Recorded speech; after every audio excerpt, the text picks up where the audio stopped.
Hello everyone. आज की video में हम बात करेंगे कोऑर्डिनेशन कंपाउंड्स का part 2, isomerism in coordination compounds. तो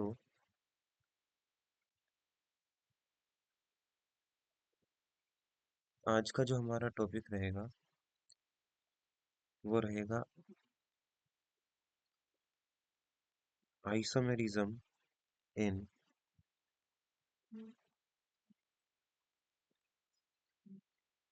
कोऑर्डिनेशन कंपाउंड्स।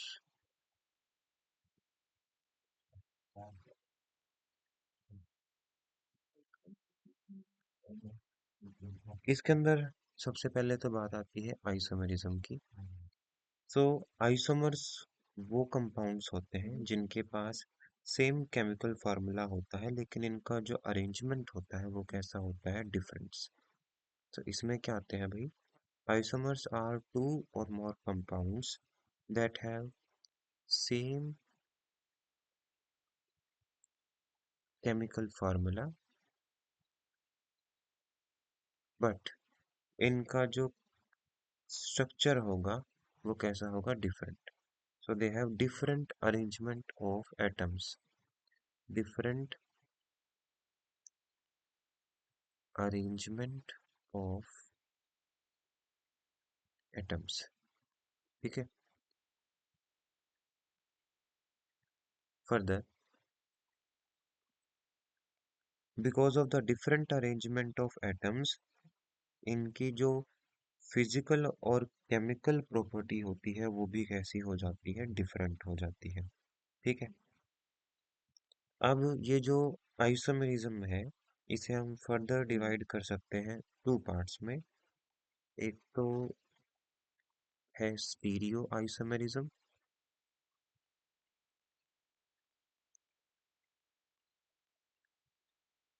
और दूसरा है स्ट्रक्चरल आइसोमेरिज्म।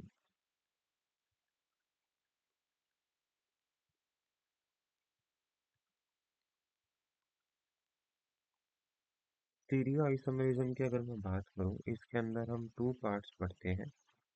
एक तो होता है ज्योमेट्रिकल आइसोमेरिज्म और दूसरा होता है ऑप्टिकल आइसोमेरिज्म। ठीक है। स्ट्रक्चरल की अगर मैं बात करूं, इसके होते हैं चार पार्ट्स। एक तो है लिंकेज आइसोमेरिज्म, दूसरा है कोऑर्डिनेशन आइसोमेरिज्म, तीसरा है आयोनाइजेशन आइसोमेरिज्म, और चौथा है सॉल्वेट आइसोमेरिज्म। तो ये सारे के सारे टाइप्स हमें इस वीडियो के अंदर क्या करने हैं, डिस्कस करने हैं। ठीक है। तो सबसे पहले हम बात कर रहे हैं,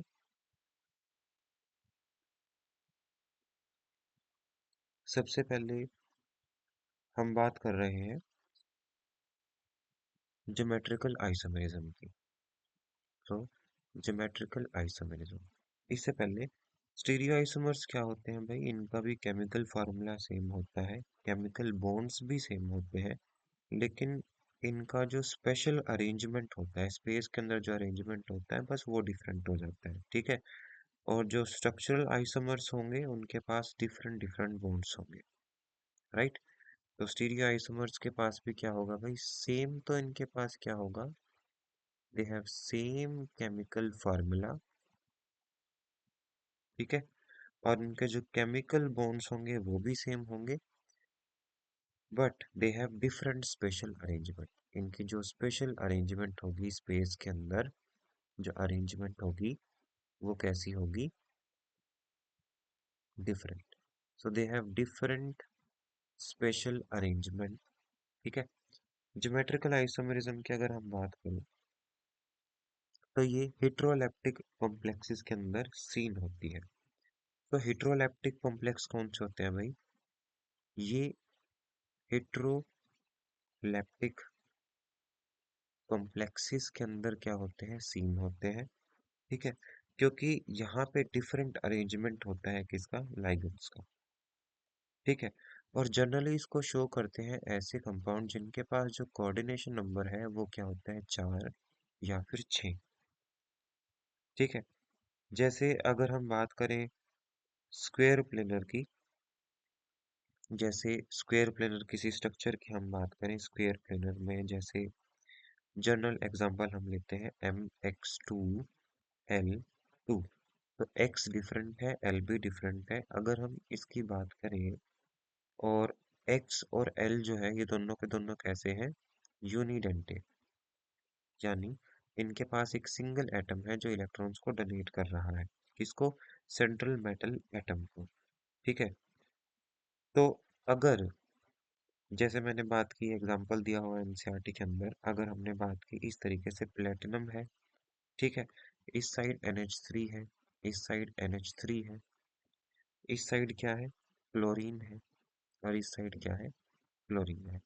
अगर ये दोनों के दोनों एडजेसेंट हैं ईच अदर के, कैसे हैं, एक दूसरे के आसपास है, बिल्कुल आगे पीछे, तो ये जो होगी स्ट्रक्चर, इसे हम बोलेंगे सिस। ठीक है।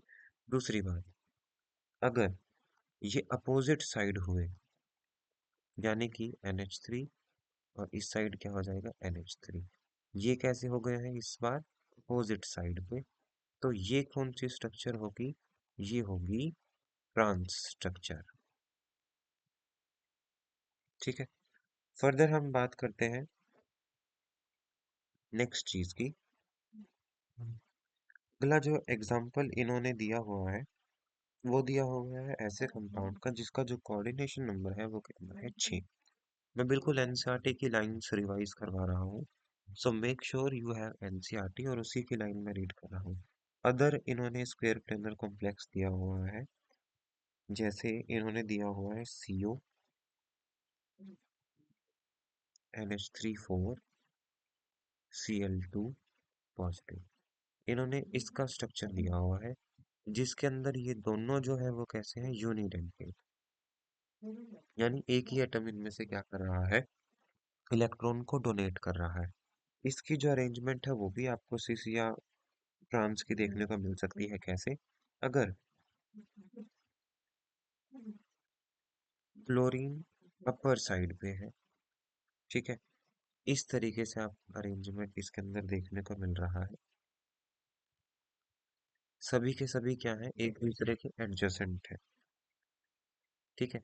सभी के सभी क्या है, एक दूसरे के क्या है, एडजेसेंट है। ठीक है। तो ये जो स्ट्रक्चर होगी, इसके ऊपर पूरे के ऊपर क्या है, पॉजिटिव चार्ज।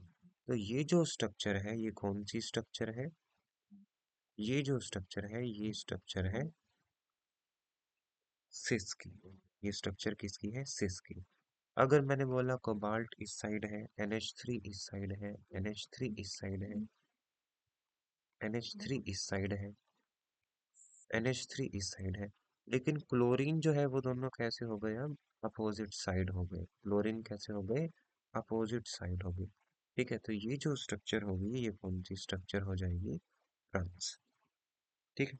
तो ये सिस और ट्रांस की स्ट्रक्चरल अरेंजमेंट है किसकी, स्टीरियो आइसोमेरिज्म में, और स्पेसिफिकली ज्योमेट्रिकल आइसोमेरिज्म में। ठीक है।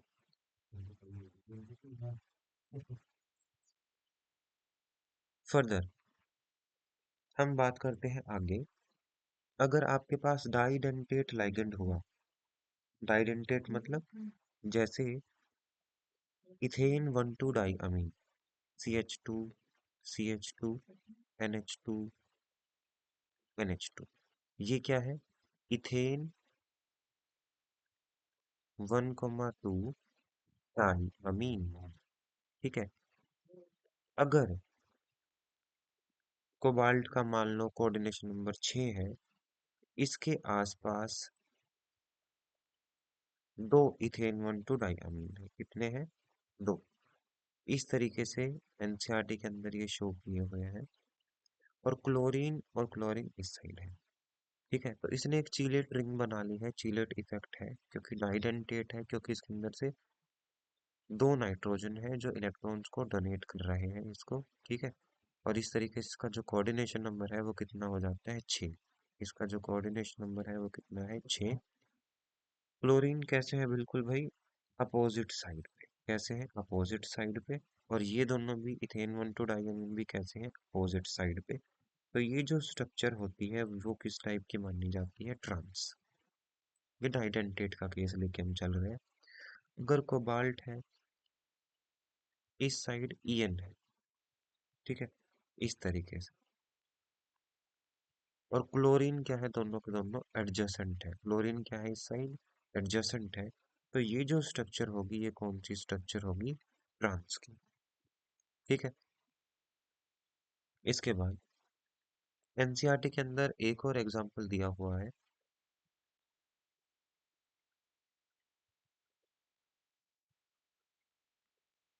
एनसीईआरटी के अंदर फर्दर एक एग्जांपल दिया हुआ है। अगर कोबाल्ट है, कोबाल्ट की ऑक्टाहेड्रल अरेंजमेंट होती है।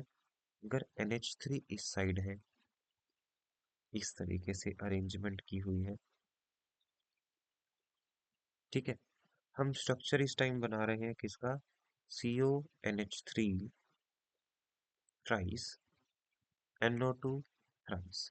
ये स्ट्रक्चर हम इस टाइम बना रहे हैं। और जो NO2 है वो इस साइड है, इस साइड है और इस साइड है, ठीक है। तो ये जो स्ट्रक्चर है, इसे हम बोलते हैं फेशियल आइसोमेरिज्म। इसे हम क्या बोलते हैं? Facial isomer.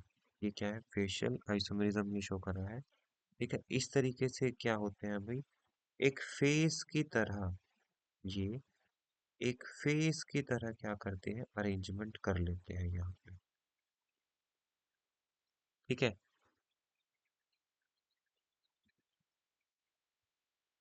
ये क्या होता है? Facial isomer. Next further example इन्होंने दिया हुआ है, जैसे इसी का ही है। ये है मेरिडियनल आइसोमर।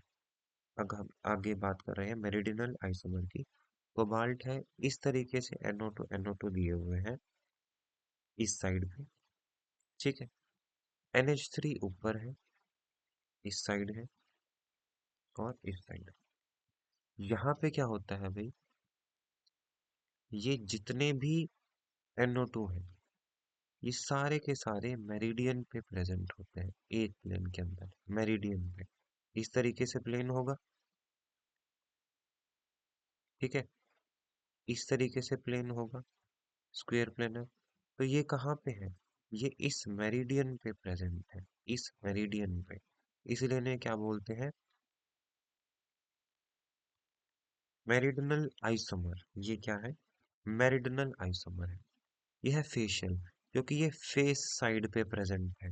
ये फेस साइड पे अगर प्रेजेंट होगा तो इसे हम बोलेंगे facial isomer. So up to this we have discussed about the geometrical isomerism. Now we are talking about the next part of stereoisomerism, that is optical isomerism. ठीक है। अब हम बात करेंगे ऑप्टिकल आइसोमेरिज्म।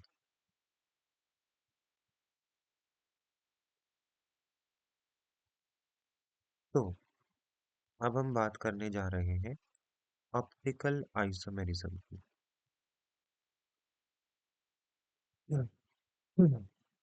तो ऑप्टिकल आइसोमर्स क्या होते हैं भाई?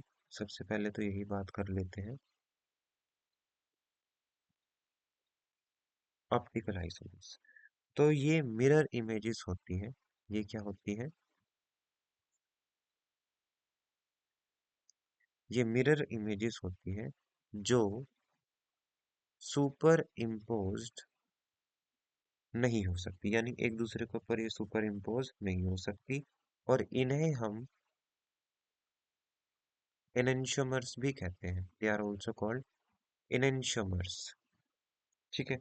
द मॉलिक्यूल्स और ions that can not be superimposed are called chiral, ठीक है। और जो सुपर इम्पोज नहीं होते उन्हें हम कायरल भी कहते हैं। जो मॉलिक्यूल्स और आयंस एक दूसरे के ऊपर सुपर इम्पोज ना हो पाए उन्हें हम क्या बोलते हैं? कायरल, ठीक है। दो फॉर्म हो सकती है कायरल की, एक तो डेक्स्ट्रो रोटेटरी और एक हो सकती है लीवो रोटेटरी। ये ये किसके बेसिस पे होता है भाई? डेक्स्ट्रो रोटेटरी और लीवो रोटेटरी। तो ये जो डेक्स्ट्रो नेचर है इसका मतलब ये है, अगर एक प्लेन पोलराइज लाइट आई, अगर एक प्लेन पोलराइज लाइट आती है इस कंपाउंड के ऊपर जो डेक्स्ट्रो रोटेटरी है, तो ये क्या करता है, ये इसको ना क्लॉकवाइज रोटेट कर देता है। क्या कर देता है?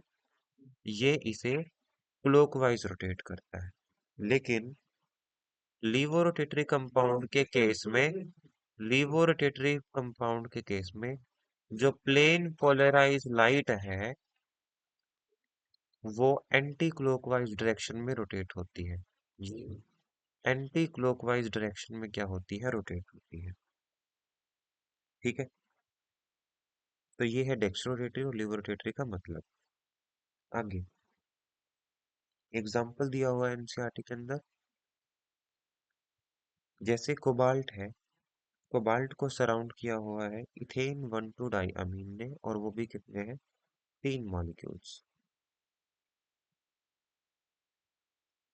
इस तरीके से इथेन 1,2 डाई अमीन को, सॉरी इथेन 1,2 डाई अमीन के 3 मॉलिक्यूल्स ने इसको सराउंड किया हुआ है, 3 पॉजिटिव का चार्ज फॉर द कोबाल्ट।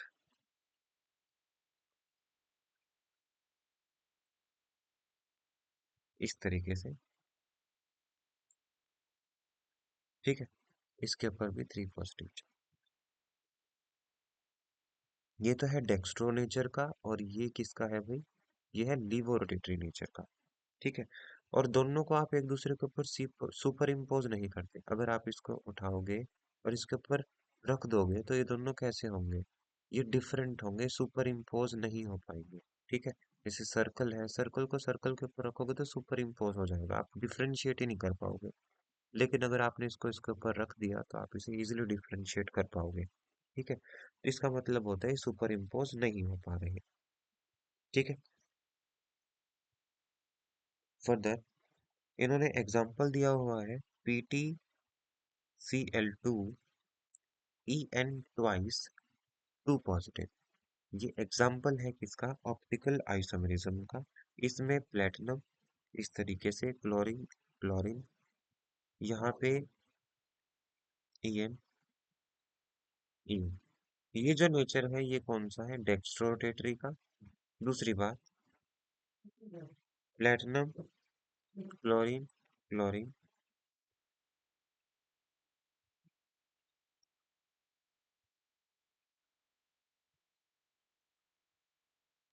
ये कौन सा नेचर है, ये लीवो रोटेटरी कंपाउंड है।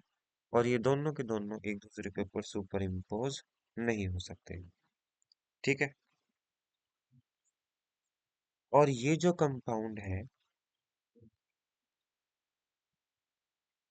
इसका जो सिस आइसोमर है, इसका जो सिस आइसोमर है सिर्फ ये ही ऑप्टिकल एक्टिविटी शो करता है। इसका जो सिस आइसोमर है सिर्फ यही ऑप्टिकल एक्टिविटी क्या करता है, शो करता है। फर्दर अब हम बात करेंगे स्ट्रक्चरल आइसोमेरिज्म की। अब हम स्ट्रक्चर्स के बेसिस पे जानेंगे कि स्ट्रक्चरल आइसोमेरिज्म के कितने फर्दर एग्जांपल्स हैं। स्ट्रक्चरल में जो सबसे पहला पार्ट आता है, स्ट्रक्चर में सबसे पहला जो बात आती है वो किसकी है, लिंकेज आइसोमेरिज्म की।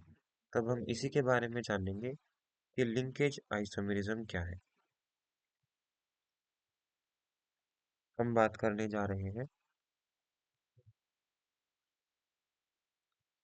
Linkage isomerism.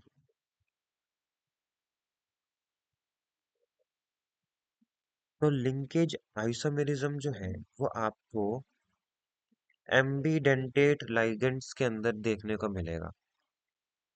एम्बीडेंटेट लाइगेंड इसको शो करेंगे।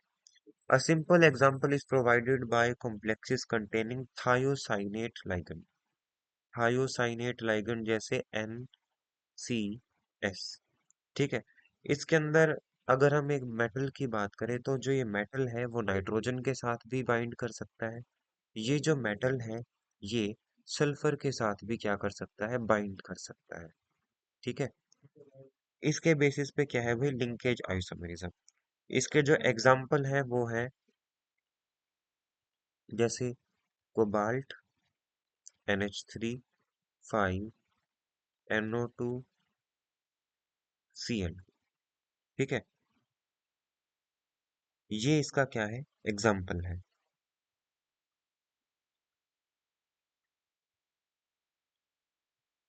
तो इस केस में ये नाइट्रोजन के साथ भी बाइंड कर सकता है, ये ऑक्सीजन के साथ भी क्या कर सकता है, बाइंड कर सकता है। ठीक है, फर्दर हम बात करते हैं नेक्स्ट टाइप की, कोऑर्डिनेशन आइसोमेरिज्म।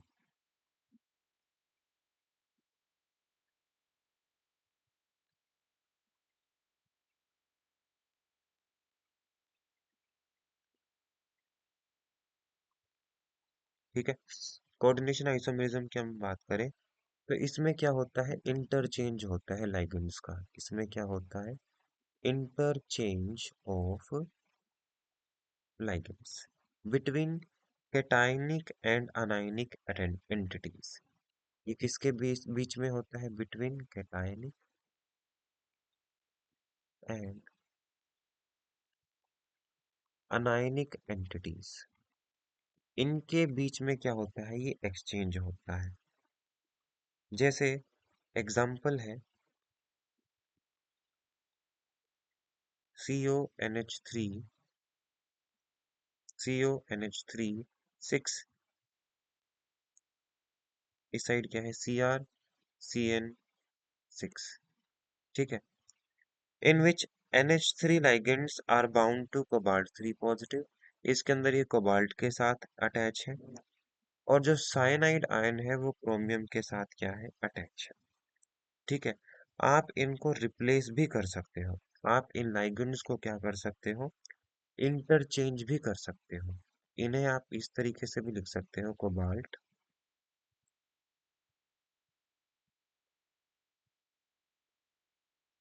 CN6।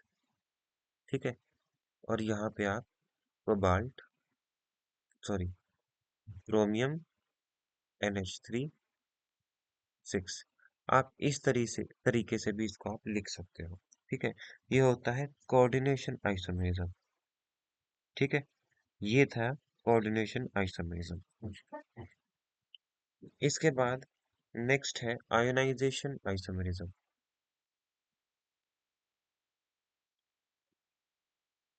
इसके बाद हम बात करते हैं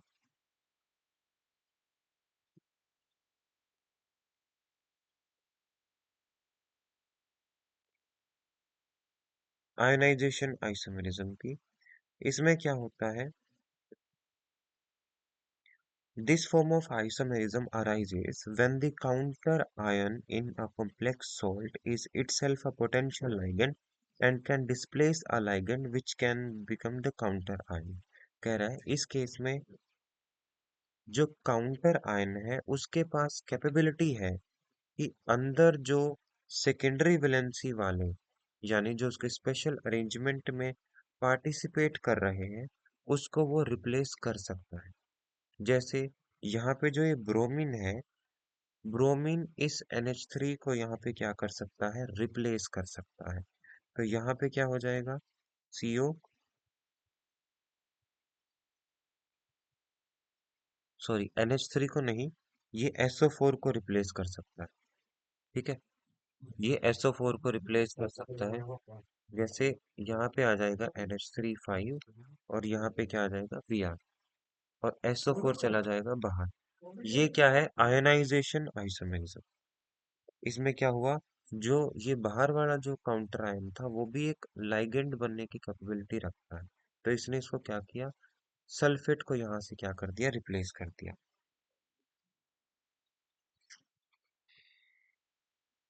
इसके बाद हम बात करते हैं सॉल्वेट आइसोमेरिज्म की। नेक्स्ट पार्ट क्या है, सॉल्वेट आइसोमेरिज्म।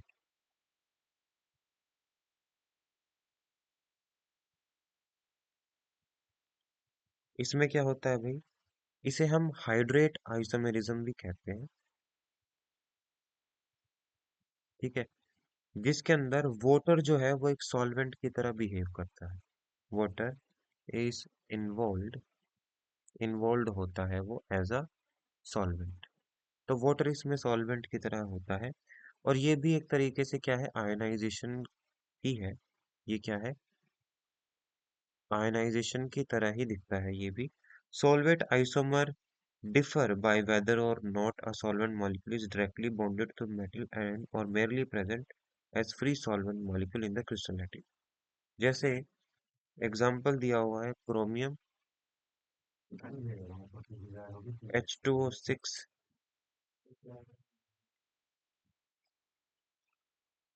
Cl3, ये जो है ये सॉल्वेंट आइसोमेरिज्म है। ठीक है, इसका जो सॉल्वेट आइसोमेरिज्म होगा, इसका जो सॉल्वेट आइसोमेरिज्म होगा, इस तरीके से लिख सकते हो। ठीक है, बाहर से एक तरीके से आयनाइजेशन ही हुआ, इसमें क्लोरीन ने इसको रिप्लेस कर दिया, और इस तरीके से आप इसका सॉल्वेट आइसोमर लिख सकते हैं। तो ये है सॉल्वेट आइसोमरिज्म। ठीक है, नेक्स्ट पार्ट के अंदर हम बात करेंगे नोमेनक्लेचर की। आज की वीडियो में इतना ही। इस वीडियो के अंदर हमने बात की आइसोमरिज्म की। कोऑर्डिनेशन कंपाउंड्स में स्टीरियो आइसोमर में हमने ज्योमेट्रिकल और ऑप्टिकल आइसोमर देखे। सीसो ट्रांसफॉर्म देखी, जिसके पास कोऑर्डिनेशन नंबर होता है 4 का। उसके बाद हमने डाइडेंटेट लाइगेंड्स की हेल्प से देखा सीसो ट्रांस की फॉर्म। हमने जिनका कोऑर्डिनेशन नंबर कितना था, 6 ऐसे कंपाउंड्स के हमने सीसो ट्रांसफॉर्म की स्ट्रक्चर देखी। उसके बाद हमने फेशियल आइसोमर और मेरिडियनल आइसोमर के बारे में जानना। अगर फेस पे अगर कुछ प्रेजेंट हुआ लाइगेंड, उसे हम बोलेंगे फेशियल आइसोमरिज्म। अगर वो सिर्फ मेरिडियन के ऊपर प्रेजेंट है, उन्हें बोलेंगे मेरिडियनल आइसोमर। अगर ऑप्टिकल आइसोमर हुआ है, उसमें हमें पता लगेगा डेक्स्ट्रो रोटेटरी फॉर्म है या फिर लीवो रोटेटरी फॉर्म है। ठीक है, फर्दर हमने बात की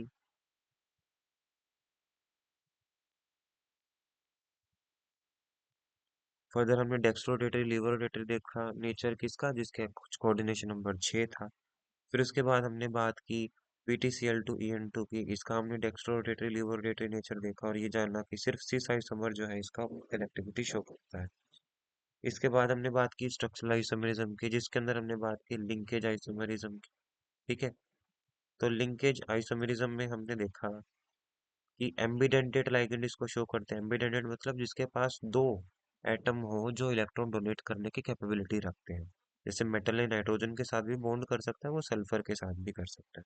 ठीक है, तो कोबाल्ट जो है वो नाइट्रोजन के थ्रू भी ज्वाइन हो सकता है, वो ऑक्सीजन के थ्रू भी ज्वाइन हो सकता है।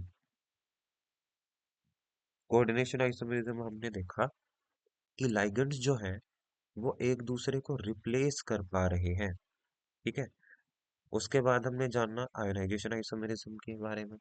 मतलब आइसोमेरिज्म में क्या होगा भाई, आइसोमेरिज्म में जो काउंटर आयन है वो अंदर वाले लाइगेंड को क्या कर पा रहा है, रिप्लेस कर पा रहा है। सोलवेट में हमने देखा भाई हाइड्रोजन को रिप्लेस कर दिया बाहर के काउंटर आयन में। तो ये थे सारे के सारे आइसोमेरिज्म के पार्ट।